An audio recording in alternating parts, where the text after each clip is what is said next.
Bienvenidos a Literatura para Vivir. Hoy vamos a hacer un recorrido por 12 grandes obras clásicas que valen la pena ser leídas. Me tomé el trabajo de recopilar y ordenar 12 obras de toda la gran cantidad de obras literarias que existen en la literatura universal que considero que vale la pena ser leídas, no solamente por el valor cultural que tienen, sino por la experiencia que nos pueden generar el hecho de poder leer estas obras.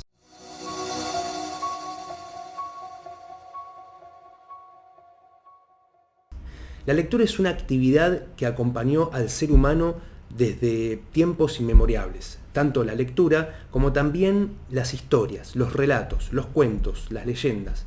Estos relatos que cada cultura tenía permitían al ser humano poder pensar de otra manera, poder conectarse mejor con el mundo, con otros seres humanos y con la vida en general y también con la vida espiritual.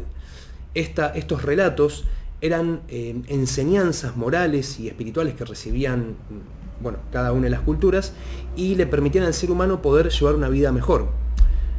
Sucede que en nuestra cultura moderna esto perdió valor y solamente llega a lo que es la lectura de algunos libros, hoy más que nada lo que son bestsellers, pero hay grandes obras clásicas que no por nada han perdurado a lo largo de los siglos y milenios y que son comparadas con las obras de hoy en día, invaluables. Son obras que permiten ver nuevos mundos, nuevos pensamientos, nuevas ideas para nosotros, que son antiguos en realidad, pero que permiten al ser humano que hoy en día está necesitándolo, abrir la vista, el pensamiento a nuevos horizontes. Y bueno, la literatura un poco tiene esta función como arte de poder transmitirle al ser humano una idea, un conocimiento que le permita poder pensar de un nuevo modo su vida y su forma de vivir. Por eso hoy la idea de este video es tratar de mencionar algunos libros que te pueden ayudar a vos a poder aprender a discernir qué obras leer, porque habiendo tantas obras, a veces es difícil discernir qué obras vale la pena ser leídas. Muchas de las que voy a nombrar seguramente ya las conocés, otras probablemente no, pero lo importante es que las leas, y que las leas también en el contexto de la época. Es decir, uno puede leer una obra al azar sin saber de qué se trata y que le sea una buena experiencia, pero siempre, tanto sea la lectura de un libro, ver un documental, mirar una película, que obviamente tenga un contenido de valor, tratar de verla y analizarla en relación al tiempo histórico, al periodo en que está ambientada esa película o en que se produjo, tanto por las ideas que allí están contenidas, porque coinciden con ideas de la época, y también por las vivencias humanas que también seguramente deben tener que ver con cada época en que se compuso esa obra. Entonces, estas obras que yo voy a ir mencionando, voy a ir comentando algunas cosas que te pueden servir también para entender de qué manera leerlas o de qué manera abordarlas.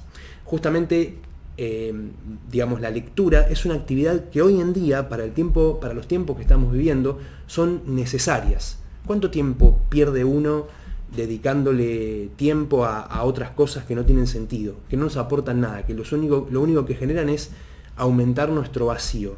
¿Cuánto tiempo dedicamos en el día a cosas que realmente nos aportan algo a nosotros? Eso es interesante preguntárselo. De las 24 horas del día, ¿cuánto tiempo dedicamos a cosas que nos aportan algo y cuánto tiempo dedicamos a cosas que no nos aportan nada? Obviamente, más allá de lo que es el trabajo y el estudio. Bueno, es interesante que uno se cuestione esto y lo analice para tratar de ir buscando ese hueco, buscando ese espacio que empieza por un tiempo mínimo y luego se va expandiendo cada vez en un mayor tiempo, y de esa manera, uno va introduciendo en su vida mejores hábitos.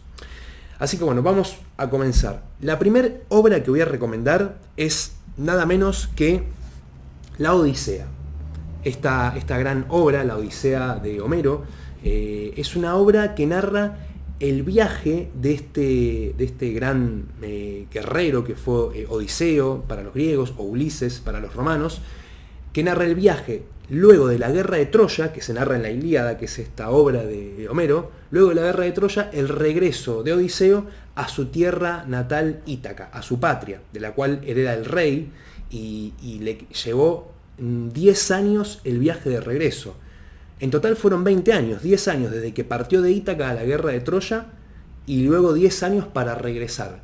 Todo ese periodo es lo que transcurrió en el viaje que realizó Ulises o Odiseo, y no es más que una metáfora de viaje de la vida, un viaje de ida para luchar, para ir en la lucha de nuestros ideales, de defender lo que es nuestro, y un viaje de regreso hacia nuestra patria espiritual, hacia lo que es nuestro, hacia nuestra verdadera naturaleza.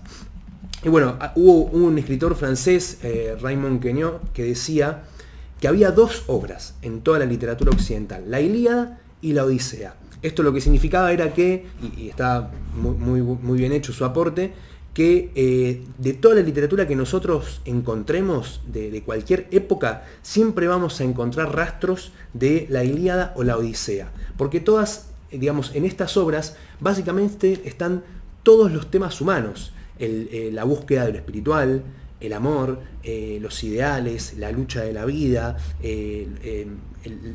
la búsqueda de la conexión con algo superior, el poder comportarse como un ser moral, recto, etc. Así que bueno, si a vos te interesa, te recomiendo que la leas. Esta edición es de la edición de la Biblioteca Gredos, que es una de las mejores editoriales de todo lo que es la literatura griega. Y bueno, cuando abras este libro te vas a encontrar con este primer pasaje.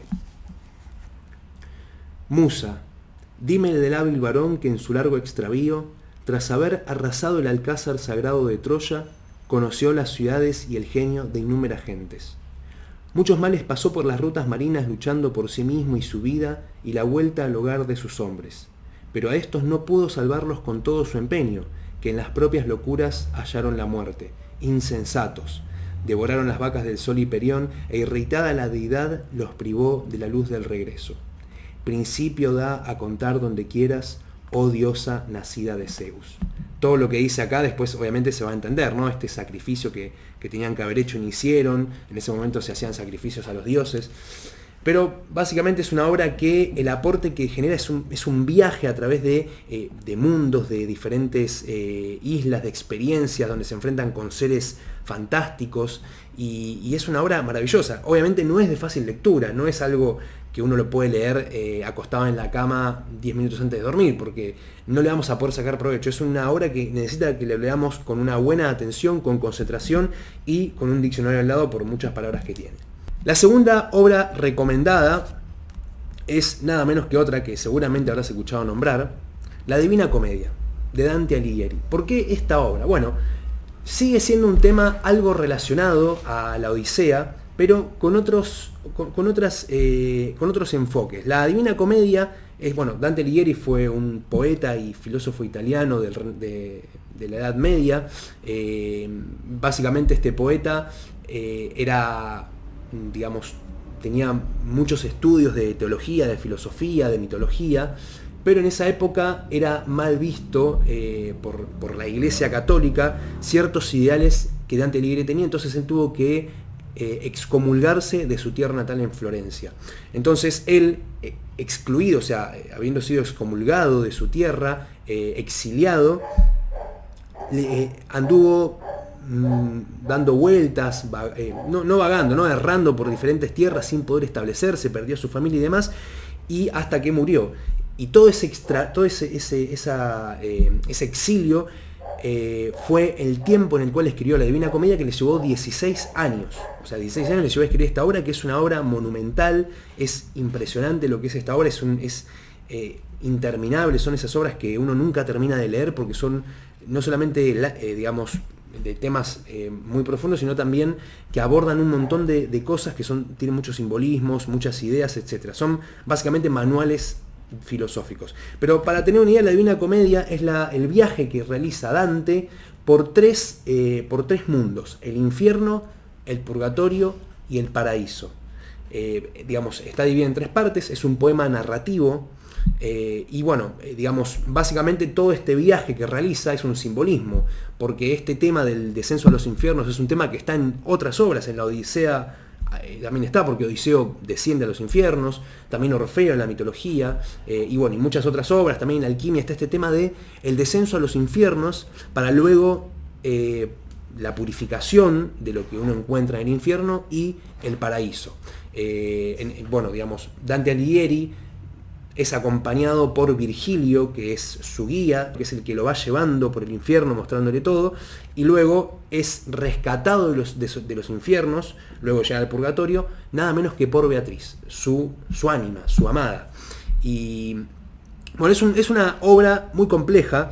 Esta obra está escrita en versos, la original en italiano está escrita en versos, y hay traducciones en español, pero hay que tener cuidado porque hay muchas traducciones y hay algunas que buscan forzar la obra para mantener la rima y resultan prácticamente ilegibles, o sea, no se llega a entender la esencia de la obra. Entonces, para poder sacarle mayor provecho y disfrutarlo, el consejo es leerlo por lo menos la primera vez en la forma narrativa, es decir, hay una versión de la Divina Comedia que no es en versos, sino que está directamente transcripto en prosa, está traducido en prosa. Entonces, para uno poder entenderlo y disfrutarlo mejor, lo recomendable es leer primero esta versión para luego leer la versión en verso y poder entenderla mejor.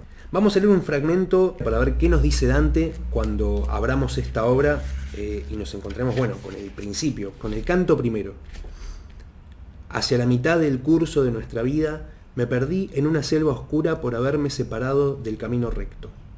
Ah, cuán penoso me sería contar lo salvaje, áspera y espesa que era esta selva, cuyo recuerdo renueva mi temor más amargo que la muerte misma. Pero antes de hablar del apoyo que allí encontré, revelaré las demás cosas que he visto. Así empieza, y ahí comienza.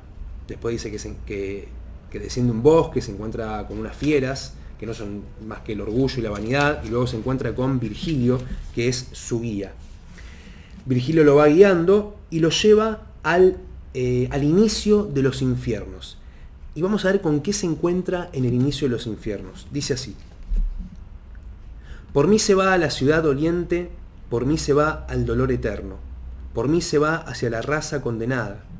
La justicia animó a mi sublime hacedor, me hizo la divina providencia, la suprema sabiduría y el primer amor. Antes que yo no hubo nada creado, a excepción de lo inmortal, y yo duro eternamente. Oh vosotros los que entráis, abandonad toda esperanza. Bueno, parece decadente, pero no es tan así. Los infiernos, el infierno de Dante Alighieri, son 9 infiernos que representan los defectos del ser humano.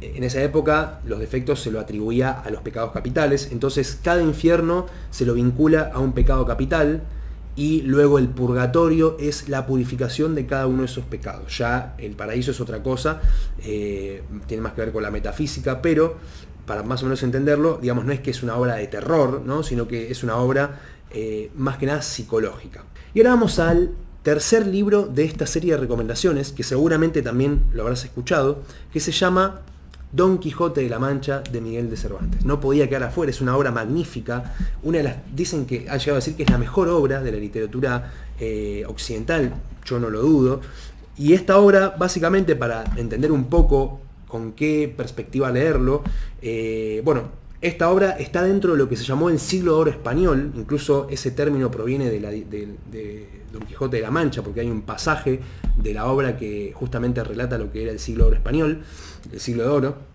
o la añorancia del Siglo de Oro, y es una novela que relata la historia de un caballero, Don Quijote de la Mancha, y este caballero lo que busca en un periodo donde ya no existía la caballería, donde ya había, digamos habían terminado las formaciones de caballeros y las logias, este hombre que era un hidalgo, era un gran lector de libros de caballería y tenía en su casa armaduras antiguas y armamentos antiguos de caballeros, y entonces un día, ya cansado, se viste de caballero y sale a luchar contra los malos, por así decirlo. Entonces, la gente lo toma como un loco, porque era raro en ese momento ya ver a un caballero andando con espada y escudo y armadura. Pero él igualmente va y pelea y busca a enemigos y confunde a molinos de viento con grandes gigantes, no los confunde, él los imagina, los ve ahí.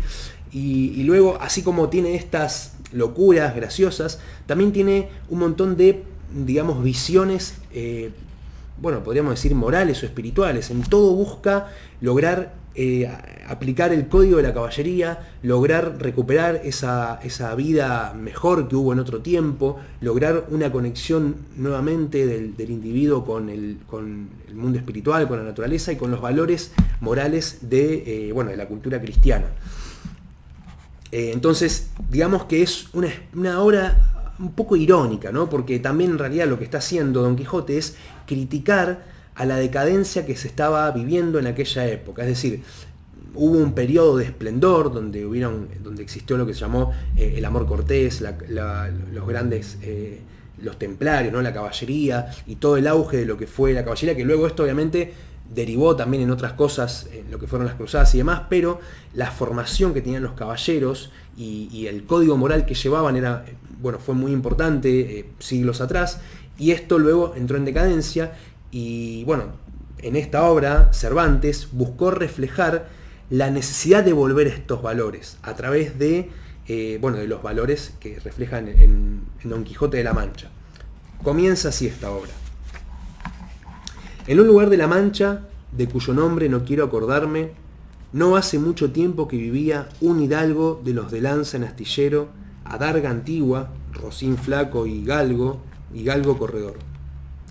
Y bueno, así sigue describiéndolo, hace toda una descripción de lo que él era. Y más adelante en el capítulo 11, dice en un pasaje algo relacionado al siglo de oro español. Dice así: dichosa edad y siglos dichosos, aquellos a quienes los antiguos pusieron nombre de dorados, y no porque en ellos el oro, que en nuestra edad de hierro tanto se estima, se alcanzase en aquella venturosa sin fatiga alguna, sino porque entonces lo que en ella vivía ignoraban estas dos palabras de tuyo y mío. ¿Qué está queriendo decir? Bueno, en la antigua Grecia había una concepción de la cultura, de la historia y de la vida de una cultura que derivaba en los cuatro, se lo comparaba con los cuatro metales: el oro, la plata, el bronce y el plomo. Son los cuatro estados del oro, de los metales, y se dice que el último, el más decadente es el plomo o el hierro, y el más elevado, el que está más cerca de lo espiritual, del sol, es el oro. Entonces por eso se habla de una edad de oro. Y bueno, esto lo van a poder encontrar también en las Metamorfosis de Ovidio, que está explicado. También hubo un pensador que fue Spengler que habló justamente de esto. Pero en cuanto al Quijote, acá se refiere al siglo de oro, que estamos en la época de hierro, es decir, estamos en decadencia. Está justamente diciendo eso, es un discurso que hace Don Quijote justamente para añorar esa etapa de oro y tratar de criticar la edad de hierro decadente en relación a lo moral que se estaba viviendo. La siguiente obra es nada menos que Hamlet, de William Shakespeare.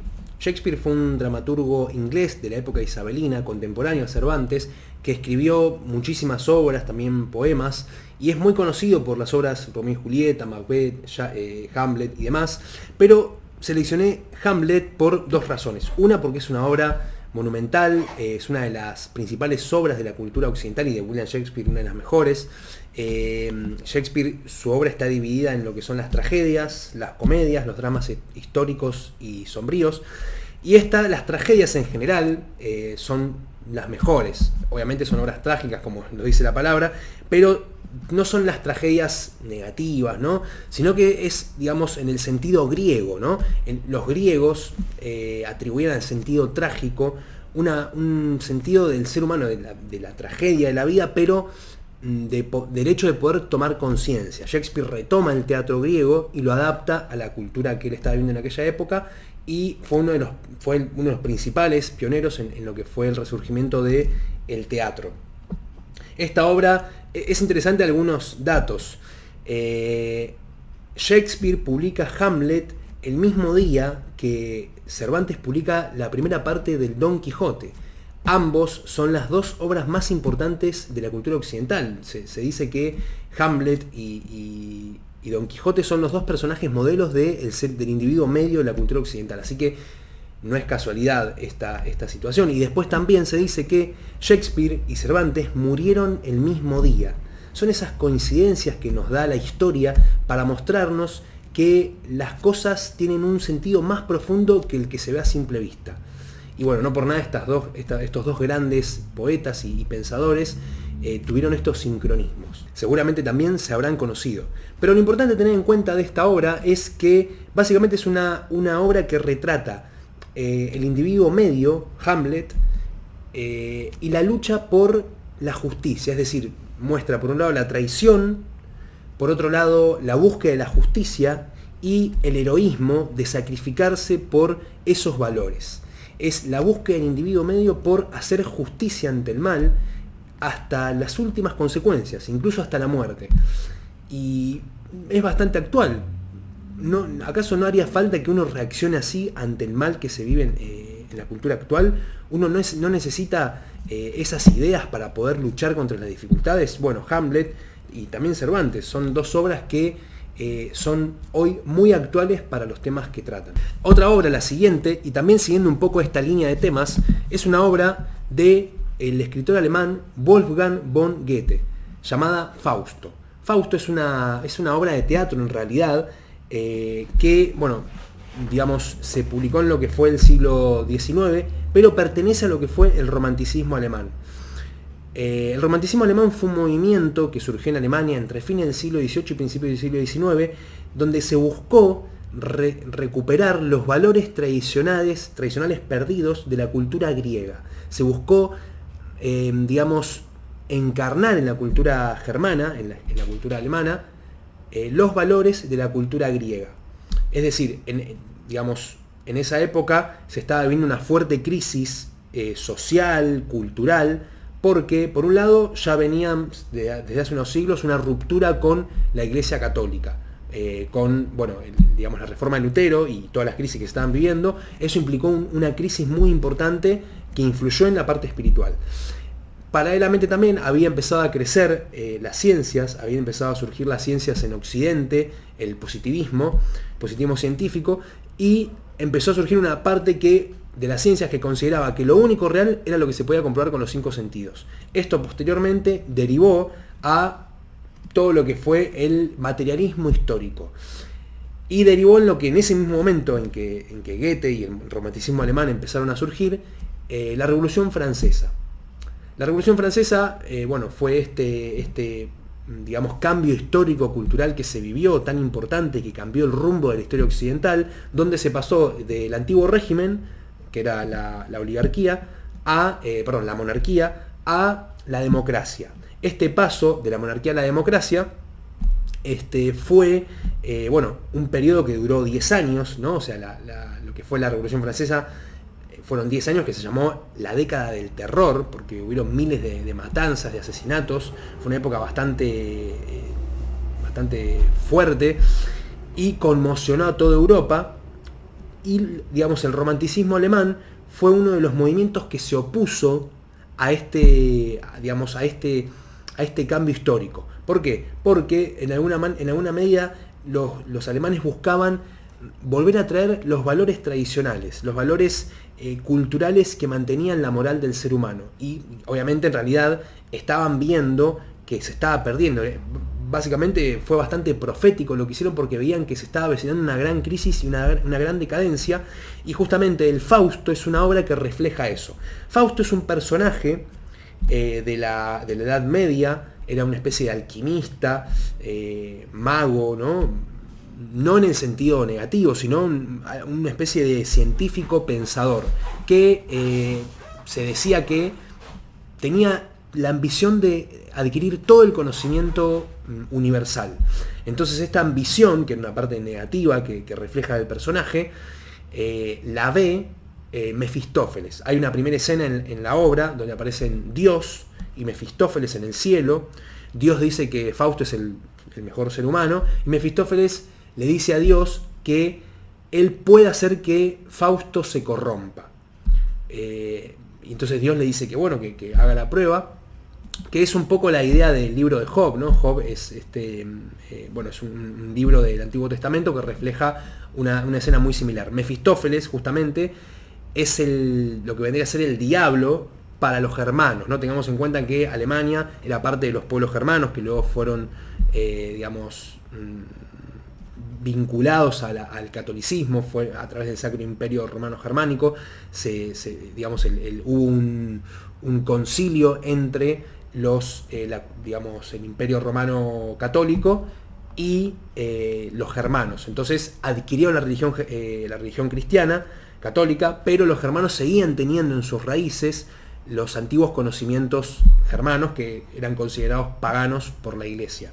Y bueno, justamente en esta obra están esos matices, y también básicamente lo que refleja Fausto es la decadencia del individuo moderno, que tiene la capacidad de poder adquirir el conocimiento, pero se deja poseer por la ambición, por estos defectos, y termina vendiendo su alma al diablo, porque Mefistófeles lo que hace es tentar a Fausto para que esté con Margarita. Margarita es un personaje que aparece en la obra, que es el ánima de Fausto, pero Fausto busca adquirir el conocimiento y adquirir a Margarita a través de venderle su alma al diablo. Y esto obviamente no va a terminar bien, y termina, bueno, hay que leer la obra, pero termina llevándolo a un destino trágico, que después Fausto va a tomar conciencia a través de muchas experiencias que tiene, toma conciencia y se redime, ¿no? ¿Y quién lo salva? Margarita. Hay ecos en esta obra de la Divina Comedia de Dante Alighieri, porque en Dante Alighieri Beatriz es quien salva a Dante. Ahora, ¿qué refleja esta obra? Porque esta obra es distinta, el enfoque refleja la decadencia del individuo moderno. Básicamente Goethe estaba profetizando lo que le iba a pasar al individuo moderno, que iba a venderle su alma al diablo, metafóricamente hablando, en el sentido de que iba a corromperse completamente y con la ambición de querer tenerlo todo. Y no es muy difícil verlo. Si nosotros miramos 200 años para atrás, eso es lo que ha venido pasando. La decadencia espiritual en todos los sentidos, 2 guerras mundiales, etc. Es una obra muy profunda, una obra muy filosófica, que fue estudiada por muchos pensadores y que vale la pena también leerla, al menos para tratar de entenderla. Hay una película de un director de cine ruso, Sokurov, que justamente fue uno de los que buscó representar esta obra en el cine, y la verdad que vale la pena también ver esa película de Sokurov, que se llama Fausto. La siguiente obra que recomiendo dentro de esta selección es una novela del escritor León Tolstoy ruso, que se llama La muerte de Iván Ilich. Es una novela corta, fácil de leer, una novela, pero básicamente refleja la historia de Iván Ilich, que era un joven abogado que llega a ser juez, que comienza con ciertos ideales, como cualquier estudiante al principio, pero luego estos ideales se ven frustrados al ver la corrupción y la decadencia que había en el ámbito de la justicia, y él mismo también se empieza a corromper y empieza a vivir una vida vacía, sin sentido, de la cual luego se arrepiente. El nombre de la novela ya lo dice, La muerte de Iván Ilich. Obviamente el personaje ya sabemos que va a morir, ¿no? Pero lo importante no es que va a morir, lo importante es cómo el individuo atraviesa una crisis que lo lleva a tomar conciencia. ¿De qué? De los errores de su vida. El individuo vive toda una vida equivocada, por así decirlo, lejos de sus ideales, y cuando se acerca a la muerte se da cuenta de muchísimas cosas que lo llevan a tomar conciencia y a buscar la conexión con Dios. Es una novela maravillosa, que el hecho de leerla nos produce una experiencia, una vivencia, y nos permite pensar de otra manera muchas cosas de la vida.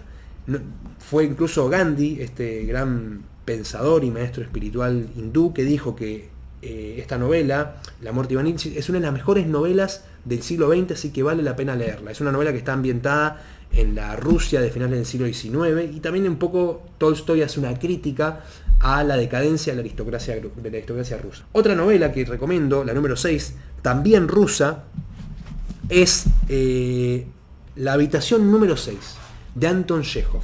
Chekhov fue un escritor ruso muy conocido, también muy importante, era médico él también, y escribió muchísimos cuentos y algunas novelas, pero de sus novelas hay una que se llama La habitación número 6, que es su mejor novela. Es una novela muy cortita, que básicamente, la historia retrata la historia de un personaje que es muy inteligente, muy culto, pero sufre una crisis psicológica, psiquiátrica, y lo internan en un psiquiátrico, y los psiquiatras lo veían como que era un loco, pero en realidad él era más cuerdo que todos y era más inteligente que todos, que lo consideraban loco. Nadie se da cuenta de esto hasta que un psiquiatra que tenía muchos intereses también similares a los del loco, a los de este personaje, cuando lo descubre, cuando empieza a hablar con él, se da cuenta la sabiduría que tiene, se vuelve amigo de este personaje, ¿no? que había sido internado, y se da cuenta que en realidad era muy inteligente, era bastante culto, incluso no llegaba a ser un pensador, un filósofo, pero era muy inteligente. Entonces, bueno, la obra básicamente es una ironía, ¿no? Es una crítica al hecho de que cualquier persona que hoy en día digamos, piense por arriba del resto, tenga una visión distinta, una visión crítica, ¿no? Porque, digamos, aquel que critica lo que está mal muchas veces es visto como un loco, como le pasó a Don Quijote, y como le pasa a este personaje, y un poco ironiza eso, ¿no? El hecho de que aquellos que tienen un pensamiento superior al común de la gente es criticado y visto como un loco, y hoy incluso hasta silenciado por aquellos que consideran que su pensamiento no coincide con el pensamiento oficial del momento. La siguiente obra que recomiendo, la número 8, es una obra muy importante, muy conocida, pero hoy olvidada, que se llama Hambre, de Knut Hamsun. Knut Hamsun fue un novelista noruego de finales del siglo XIX, principios del siglo XX, fue ganador del Premio Nobel de Literatura, muy conocido, muy importante, y sus obras son maravillosas. Hambre fue su primer novela, que justamente lo que refleja es la historia, es una novela semi-autobiográfica, como todas las novelas suelen ser para los escritores semi-autobiográficas, que refleja la historia de este personaje, no dice su nombre, pero se entiende que es Knut Hamsun, y las complicaciones que tiene que vivir, muy, muy difíciles, para llevar adelante su vida trabajando como escritor. El personaje es un escritor y tiene muchas dificultades económicas hasta el punto de pasar hambre. Justamente la novela se trata de eso, del periodo de crisis, pero no es una novela negativa, sino que es una novela que busca reflejar un individuo que aún así, frente a los peores momentos, cuando incluso llega a pasar hambre, se mantiene firme ante sus valores morales, ante sus valores espirituales, y también ante su fe de seguir su vida como escritor. Este escritor, que vivió todo lo que narró, después llegó a ser Premio Nobel de Literatura. Así que imagínense lo gratificante que habrá sido para él, y él comprobó esto, ¿no? De que uno, manteniéndose con fe, puede salir adelante ante cualquier situación. Y bueno, él acá lo que busca reflejar es justamente eso: hay que mantenerse y seguir adelante frente a todas las dificultades que uno se le presente. Nada es eterno, cualquier momento difícil en algún momento va a pasar, incluso este momento que estamos viviendo ahora, en algún momento va a cambiar. La vida tiene ciclos, tiene etapas, y bueno, acá justamente Hambre refleja una etapa difícil y cómo se sale adelante de esa etapa. Es una novela muy hermosa, además, más que nada por el lirismo que tiene. Knut Hamsun era muy conocido por las hermosas descripciones que hacía de la naturaleza, de las relaciones humanas. Tiene muchos matices sobre la naturaleza. Es una obra muy importante. Otra obra muy conocida es Pan, que justamente se trata del dios Pan de la naturaleza, porque es un personaje que se interna en el bosque y vive en armonía con el bosque. Muy lindas obras, y es un escritor hoy prácticamente olvidado que vale la pena volver a leerlo. Hay una frase de Rainer Maria Rilke que dice que si uno se da cuenta que quiere ser escritor o poeta o cualquier arte que tenga, si se da cuenta de ello, tiene que tomar su vocación, tomar su destino y seguir adelante frente a todas las dificultades, y también a los beneficios que trae esto, pero también ante las dificultades. No frustrarse y ceder y tirar la toalla ante las dificultades que vayan sucediendo. La siguiente obra que recomiendo, también de un escritor nórdico alemán, es Narciso y Goldmundo, de Hermann Hesse.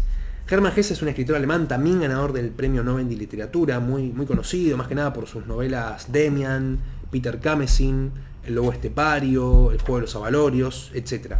Fue un escritor muy importante, y esta obra, Narciso y Goldmundo, es conocida también, no tanto, pero es una obra básicamente que está ambientada en la Edad Media, y son dos personajes. Narciso, que es un personaje erudito, un filósofo, un pensador, letrado, que vive en un monasterio, que sigue una vida monástica, y luego está el otro personaje, Golmundo, que se inicia en esta vida monástica, pero él termina dejándolo para seguir su vida por el camino del arte, porque era un artista nato. Entonces deja el monasterio y se interna en los bosques a vivir. Y ahí, digamos, va teniendo diferentes experiencias. Es la época también de la peste negra, entonces vive todo lo que fue la peste negra. Pero básicamente lo que muestra es dos personajes, ¿no?, con mentalidades opuestas, pero que a su vez son complementarias. Uno filósofo, pensador, más intelectual, y otro más emotivo, intuitivo, más emocional, ¿no?, más sentimental.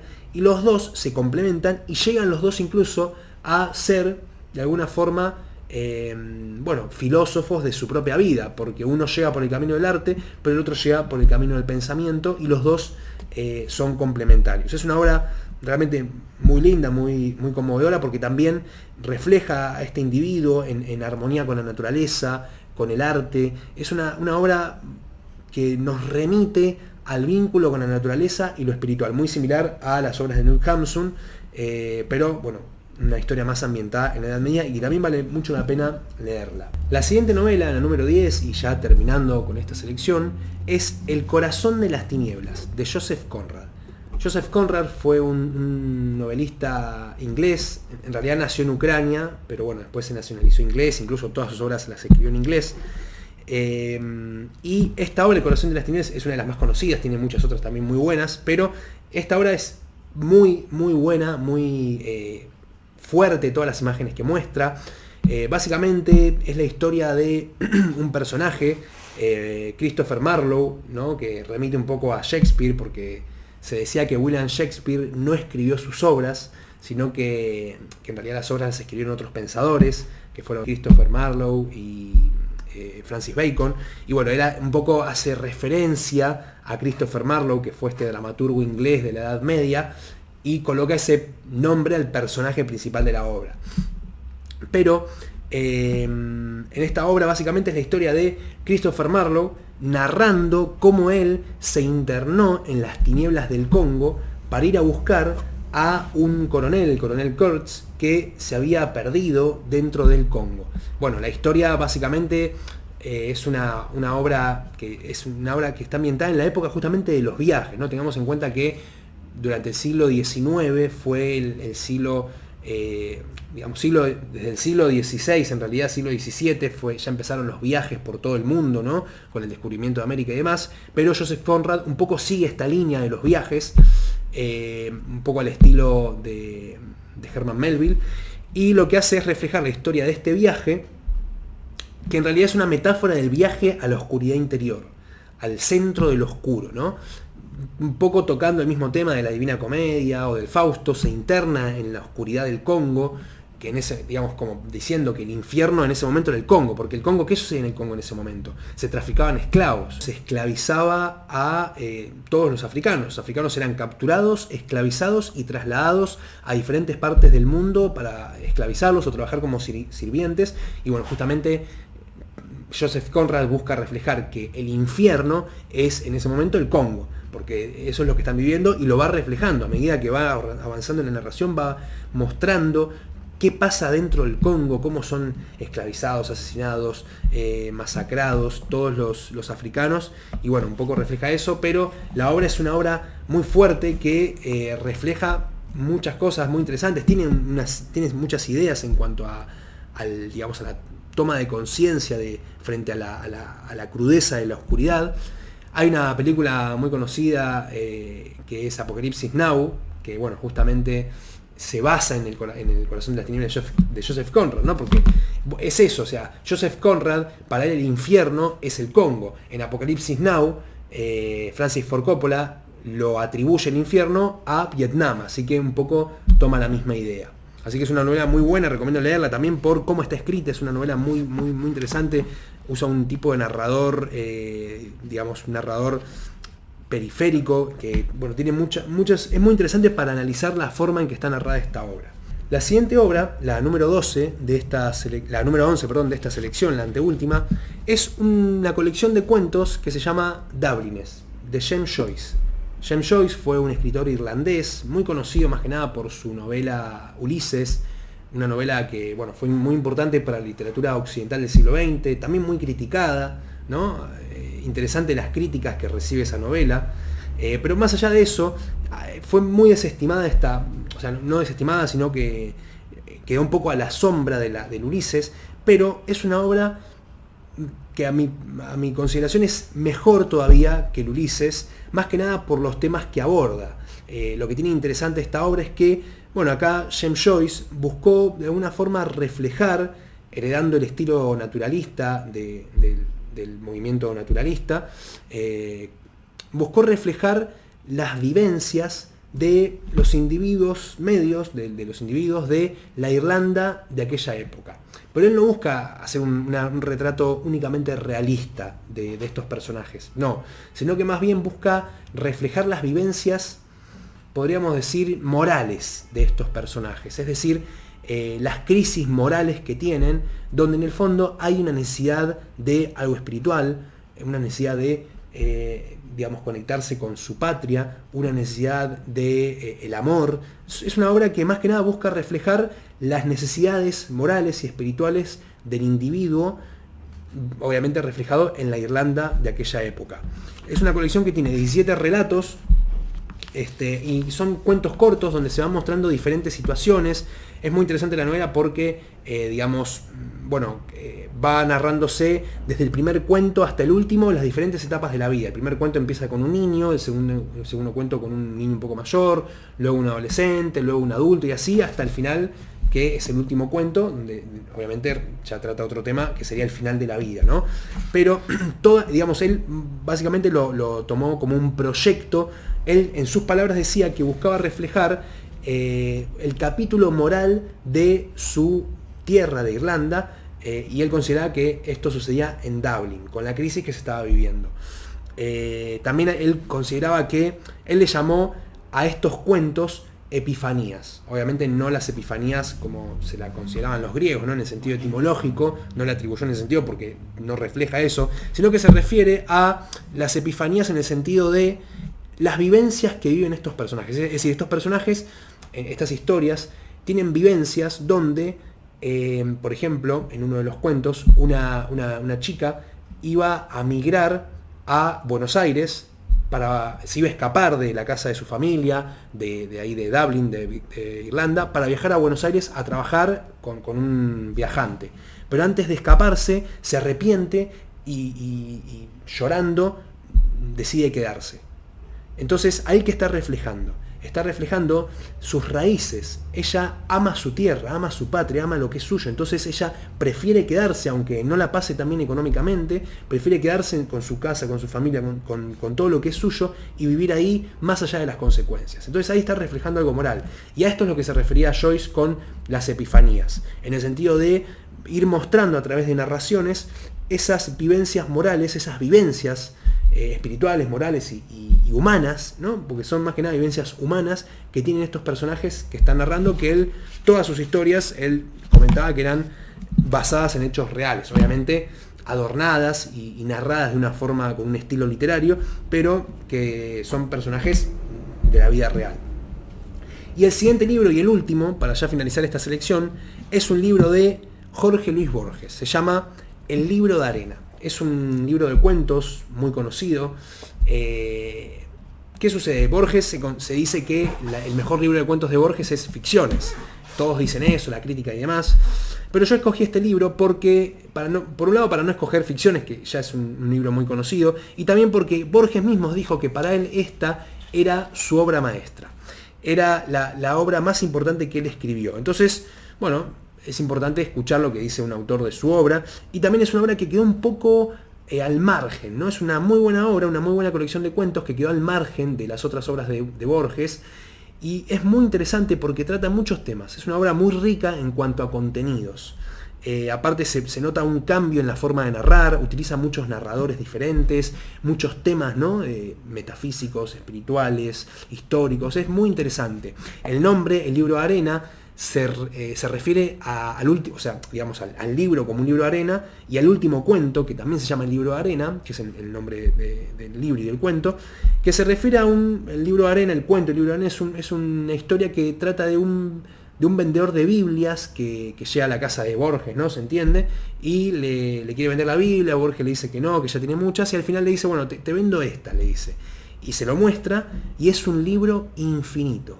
Un libro que es un libro imposible de leer, es un libro infinito que no se puede leer con la lógica que uno lee un libro común, porque no tiene esa lectura, sino que es un libro que no se acaba nunca, que es infinito, que aparece una página y luego desaparece. Yo aconsejo leer la obra, leer todos los cuentos porque son maravillosos, y leer todas estas obras porque, como decía, es una forma de poder enriquecernos culturalmente. Es una forma de poder tratar de sumergirnos en otros mundos, en otras ideas, de buscar más allá, de ir más allá, porque los libros nos permiten ver otros mundos. Uno, a través del pensamiento, del estudio, del conocimiento, puede viajar a todas las culturas, a todos los conocimientos y llevar una vida mucho más rica que la que hoy estamos llevando con la tecnología, la sociedad tecnocrática, donde todo son los celulares, los medios de comunicación,